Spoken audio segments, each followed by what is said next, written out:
Everyone, I am doctor Jagjit, I am history teacher.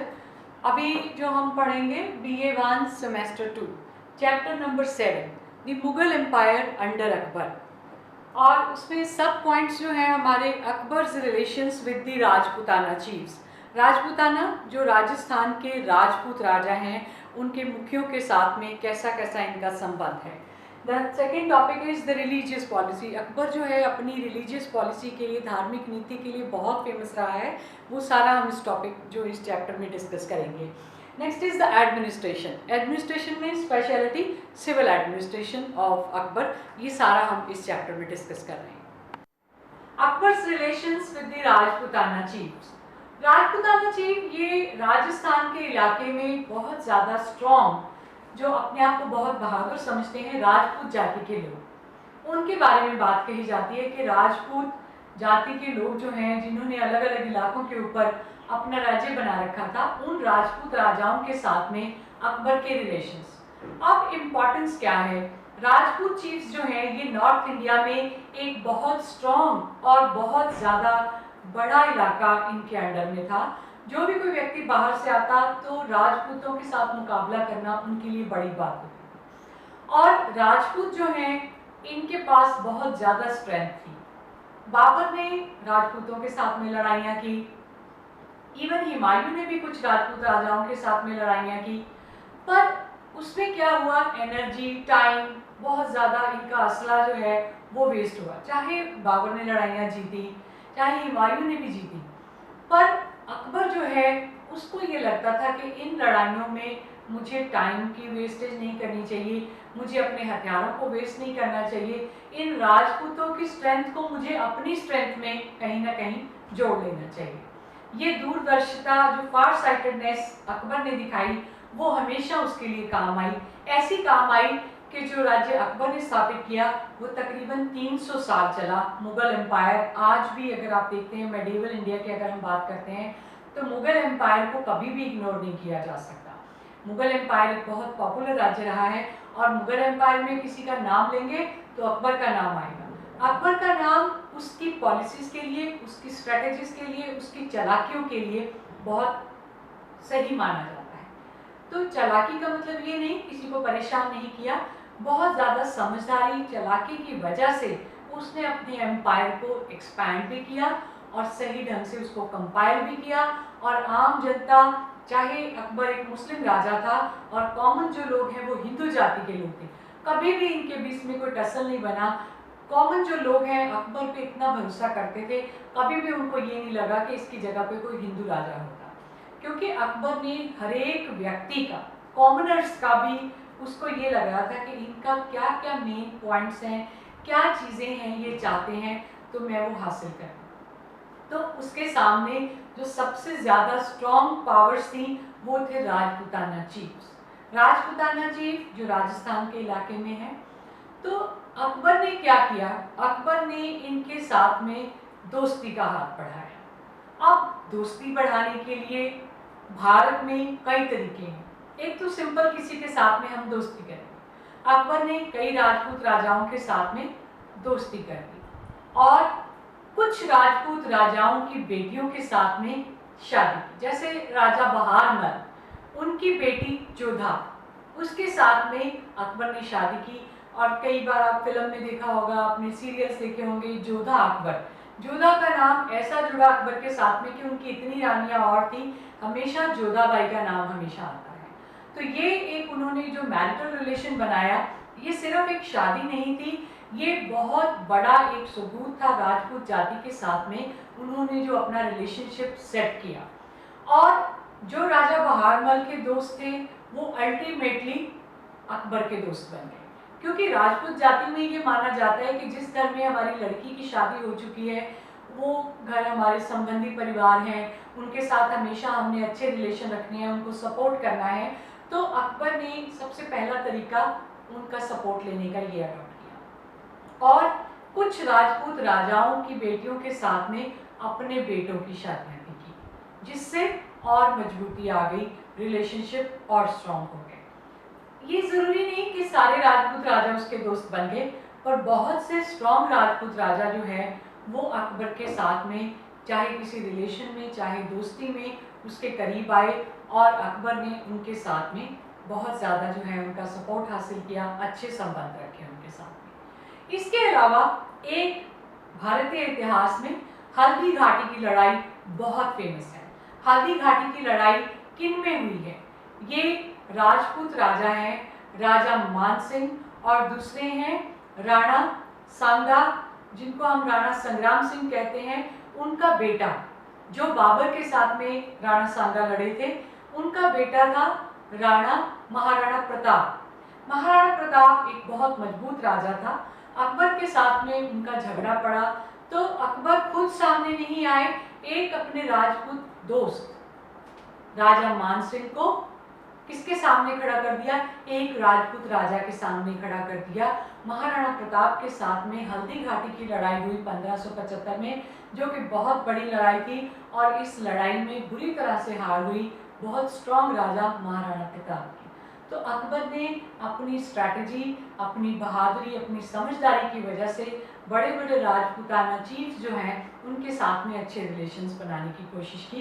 तो उससे क्या हुआ कि नॉर्थ इंडिया में बहुत से इलाके जो हैं वो अकबर के अधीन बड़ी आसानी से हो गए। अगला जो हमारा पॉइंट्स है, रिलीजियस पॉलिसी, धार्मिक नीति। भारत में धर्म जो है, धर्म जाति, ये दो चीज़ें हैं जो बहुत ज़्यादा अपने आप में इम्पॉर्टेंस रखती हैं। चाहे आप सोशल लेवल पे देख लीजिए, चाहे आप पॉलिटिकल लेवल पे देख लीजिए, ये मैं आज की बात करती हूँ। पर अगर आप इसको बहुत पुराने समय से देखेंगे, एंशिएंट इंडियन टाइम से भी देखेंगे, तो भी ये एक बहुत बड़ी स्ट्रेटजी है। धर्म और जाति के बारे में लोग बहुत कॉन्शियस रहते हैं।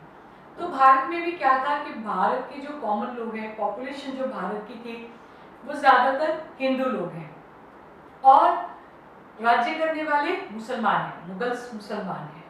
तो मुस्लिम रूल जो शुरू हुआ भारत में, जिसको हम मेडिएवल इंडिया कहते हैं, मुस्लिम पीरियड कहते हैं, that was started in around 1000 AD से हम अगर लेते हैं।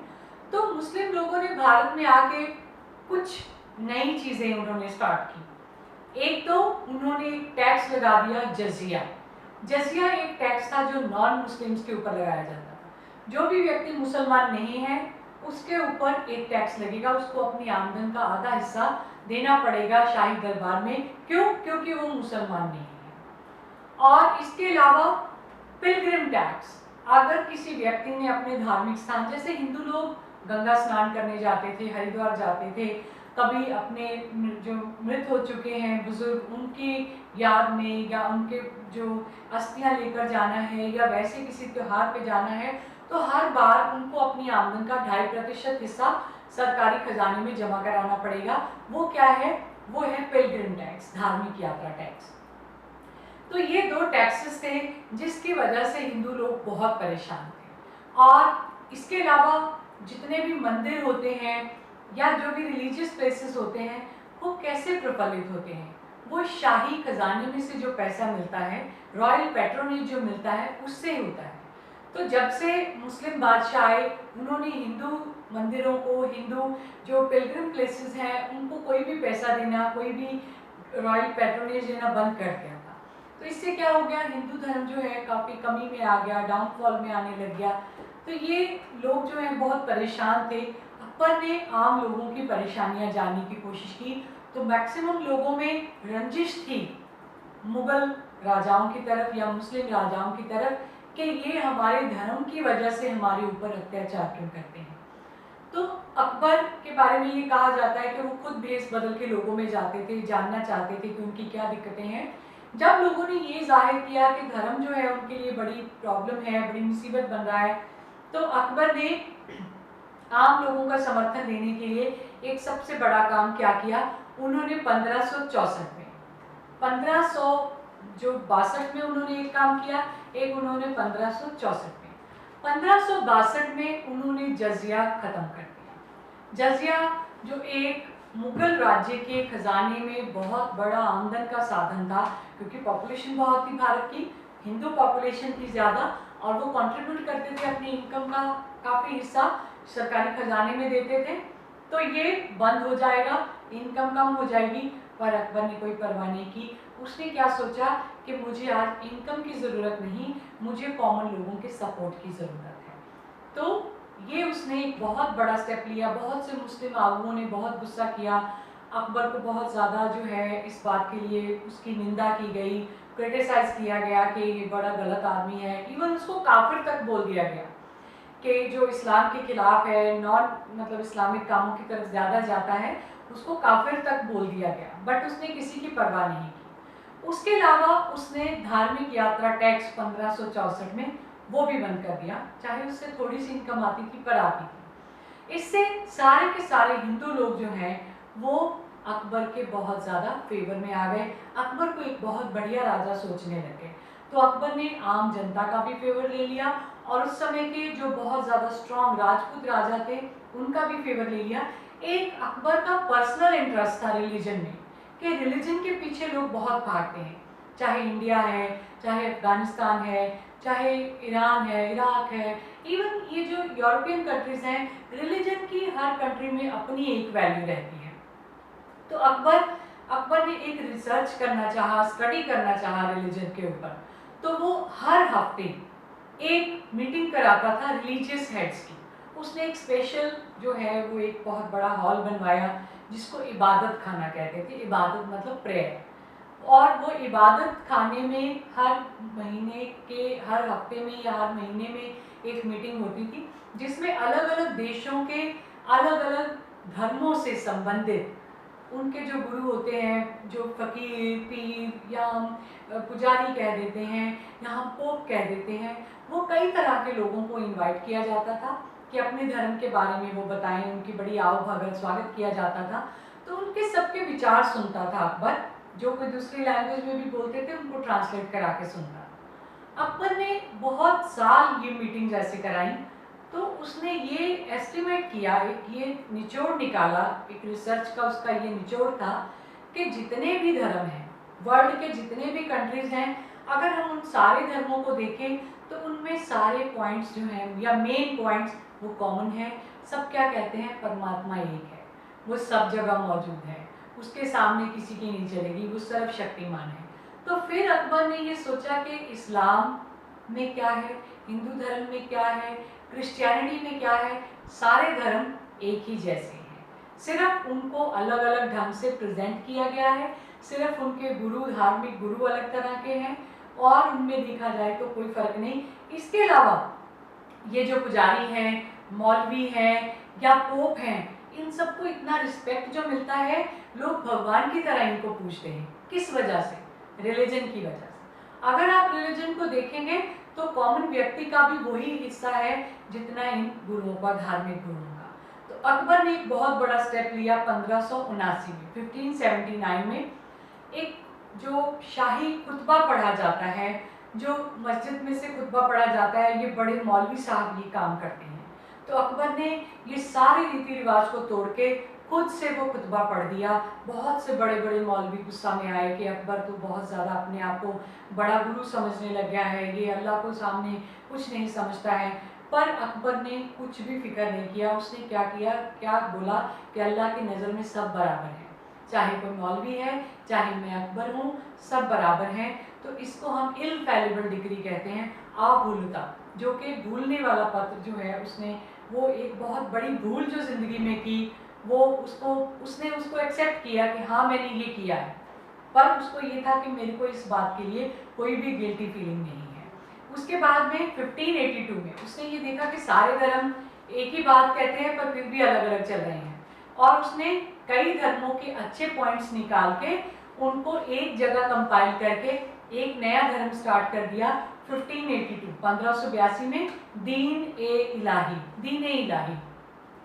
परमात्मा का धर्म। और उसमें उसने क्या बोला कि सब लोग जब एक दूसरे से मिलेंगे वो क्या बोलेंगे, जिल्ले जलाल हो। जलाल कौन है? अकबर का असली नाम जलाल है, जलालुद्दीन है। तो उसने क्या बोला कि मैं ही हूँ, उसके नाम पे चलेगा ये धर्म।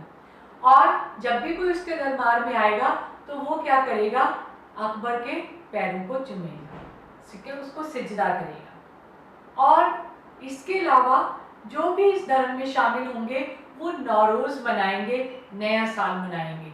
क्योंकि साल बीतते जा रहे हैं, जब भी नया साल आए उसको खूब ज़ोर शोर से मनाओ, क्योंकि हमारी ज़िंदगी जो है वो 1 साल और कम हो रही है। अपना जन्मदिन पूरी ज़ोर शोर से मनाएंगे, क्योंकि इंसान की ज़िंदगी जो है जन्मदिन से एक नया साल उसकी ज़िंदगी में आ जाता है, तो आप उसको भी मनाओ। तो ये एक नया धर्म स्टार्ट करके उसने रिलैक्सिंग कर दिया था।